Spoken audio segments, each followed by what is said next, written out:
Boring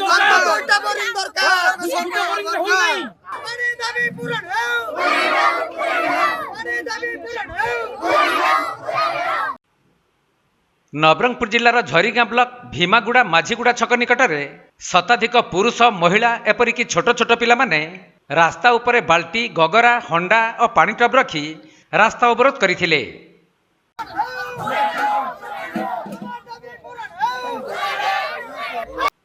सूचनायोग्य जे भीमागुड़ा माझीगुड़ा और धोडरा अंचल में बहुदिन धरी पानीय जलर संकट देखा देइछि।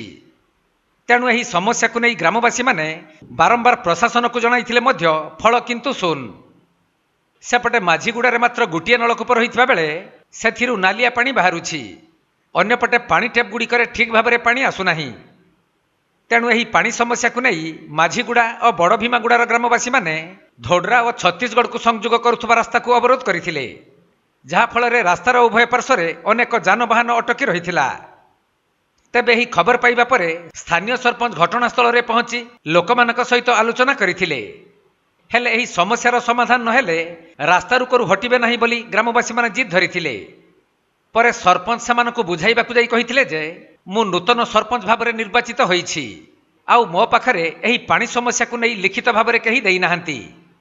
तेणु 1 नंबर वार्ड भीमागुड़ा और माझीगुड़ा जो जल समस्या रही ताहाकु मु अति शीघ्र समाधान करिबी बोली कहिबा परे लोकमाने रास्ता रुकरू हटि जाइथिले।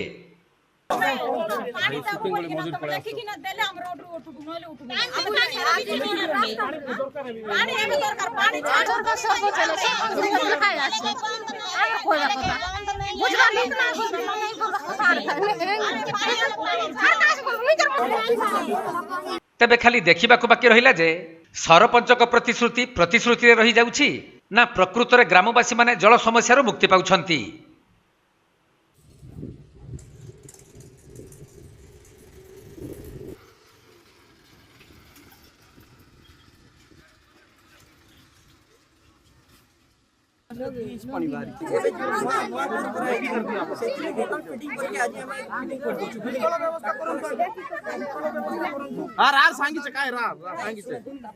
समस्या ऊपर अधिकारी को जन बुझे कि